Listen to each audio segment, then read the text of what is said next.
This is World Literature, page 239, The Trout, an adapted story by Sean O'Faolain.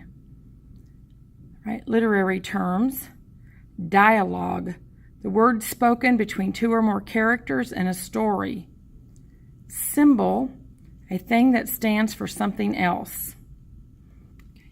Selection vocabulary: sneer, an expression that shows dislike. Panting is breathing rapidly in short gasps. Reel is a spool attached to a fishing rod on which the fishing line is wound. Scuttling, running in a hurry. Slimy, slippery, wet, and smooth. Lashed, moved or waved suddenly and violently. Ooze, soft mud at the edge of a body of water. Superior, as of great importance or value. There are certain moments in growing up that are filled with meaning. They become the memories of childhood that we keep as we grow old. In this story, a young girl sees something she's never seen before. It bothers her. Finally, she decides to do something about it. The author describes the dark walk. The words used can help you see how the setting looks.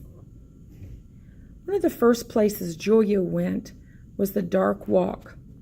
It is a very old, tree-lined walk. It rose like a large, dark tunnel with smooth, strong branches. Underfoot, the tough brown leaves never crack.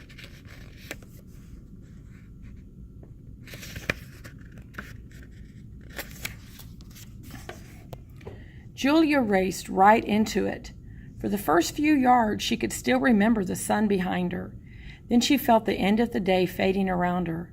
It made her scream with pleasure. She would race to the light at the far end of the walk. The end was always just a little too long in coming, so she always came out gasping, laughing, clasping her hands and drinking in the sun. When she was warmed by the light, she would turn around. For a moment, she would think about doing it again. This year, she had the added joy of showing her game to her small brother. She could terrify him as well as herself. For him, the fear lasted longer because his legs were so short. She had gone out the far end while he was still screaming and racing. When they had done this many times, they came back to the house. There they could tell everybody about their game. They began to argue. "Cry, baby," Julia said to her brother. "You were afraid yourself, so there," he shot back. "I won't take you anymore," she threatened. "You're a big pig," her brother said. "I hate you," she shouted back. Tears were threatening to fall. Then someone said, "Did you see the well?" Notice the dialogue here between Julia and her brother. What does the dialogue tell you about their relationship? Julia held up her long, lovely neck. Julia was suspicious. How could there be a well in the dark walk?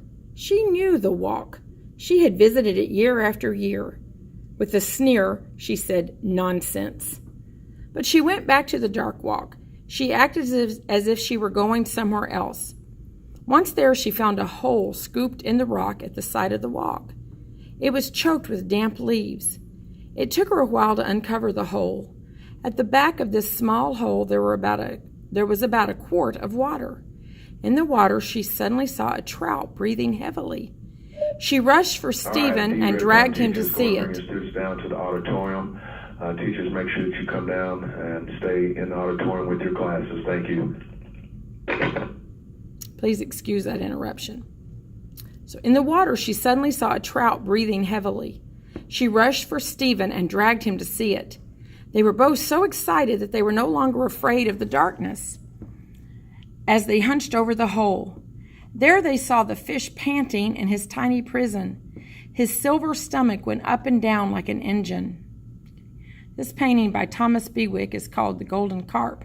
Both carp and trout live in the waters of North America. Nobody knew how the trout got there. Even old Martin in the kitchen garden laughed. He would not believe that it was there.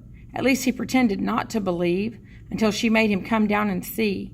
Kneeling and pushing back his ragged cap, he looked in. "You're right. How did that fella get there?" Martin asked. Julia stared at him. There was doubt in her eyes. "You knew?" she asked. But Martin said, "No, I didn't know." He reached down to lift it out. Julia stopped him. If she had found it, then it was her trout. Her mother suggested that a bird had carried the egg. Her father thought a small stream might have carried it down there as a baby. It may have happened in the winter when it was safe, but in the summer the water began to dry up. She said, "I see." Julia feels the trout belongs to her. Start thinking about the reasons why Julia feels and acts this way.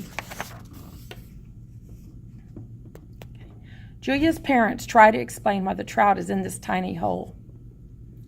She went back to look again and think about it alone. Her brother stayed behind. He wanted to hear the whole story of the trout. He was not really interested in the story his mummy began to make up for him. She began the story with, "So one day Daddy Trout and Mummy Trout." When he retold the story to his sister, she said, "Pooh." It troubled her that the trout was always in the same place. He had no room to turn. All the time the silver belly went up and down. Otherwise he never moved. She wondered what he ate. Between visits to Joey Pony and the boat and a cool bath, she thought of his hunger. She brought him down bits of dough. Sorry about that. Once she brought him a worm. The trout never gave the least thought to food. He just went on panting. Hunching over him, she thought how all winter he had been in there. All day, all night, he floated around alone in the dark walk. She was still thinking of it as she lay in bed. How does Julia feel about the fish? It was late June, the longest days of the year. The sun had sat still for a week, burning up the world. Although it was after 10 o'clock, it was still bright and still hot. She lay on her back under a single sheet, trying to keep cool. She could see the half moon through the trees. Before they went to bed, her mummy had told Stephen the story of the trout again. She, in her bed, however, had purposely turned her back to them and read a book. But she had kept one ear turned to the story. So in the end, this naughty fish who would not stay at home got bigger and bigger and bigger. The water got smaller and smaller. With great passion, she cried, "Mummy, don't make it a horrible old story that teaches us some lesson." Her mummy had brought in a fairy godmother then. The fairy godmother sent lots of rain and filled the hole. A stream poured out of the hole. The trout floated down the river. Staring at the moon, she knew that there are no such things as godmothers. She also knew that down in the dark walk the trout was panting like an engine. She heard somebody unwind a fishing reel. Would the beast fish him out? Imagine how frightened Julia feels thinking that her fish might be caught. She sat up. Stephen was a hot lump of sleep, lazy thing. She leaped up and looked out the window. Somehow she did not feel as lively now that she saw the dim mountains and the black trees. The land seemed to breathe as she heard a dog bark. Quietly she lifted the pitcher of water and climbed out the window. Scuttling along the cruel gravel, she reached the open mouth of the tunnel. Her night clothes were very short, so that when she splashed the water, it wet her ankles. She gazed into the tunnel. Something alive rustled inside there. She raced in. She cried aloud, "Oh gosh, I can't find it." Then at last she did. Kneeling down in the damp, she put her hands into the slimy hole. When the body lashed out, they were both mad with fright. But she gripped him. She shoved him into the pitcher. With her teeth ground, she raced out of the tunnel and down the steep paths to the river's edge. All the time she could feel him lashing his tail against the side of the pitcher. She was afraid he would jump right out. The gravel cut her feet until she came to the cool ooze of the river bank. She poured the water out. She watched the fish until he plopped. For a second he could be seen in the water. She hoped he was not dizzy. Then all she saw was the glimmer of the moon and the silent flowing river. She scuttled up the hill, climbed through the window, plonked down the pitcher, and flew through the air like a bird into the bed. The dog barked. She hugged herself and giggled. Like a river of joy, her holiday spread before her. In the morning, Stephen rushed to her, shouting that he was gone. He wanted to know where and how. Lifting her nose in the air, she said in a superior voice, "Fairy godmother, I suppose." She strolled away, panting the palms of her hands. Right? Answer the literary practice. Answer these questions on the back of your vocabulary. Number 1, what changed Julia's fear of the dark walk?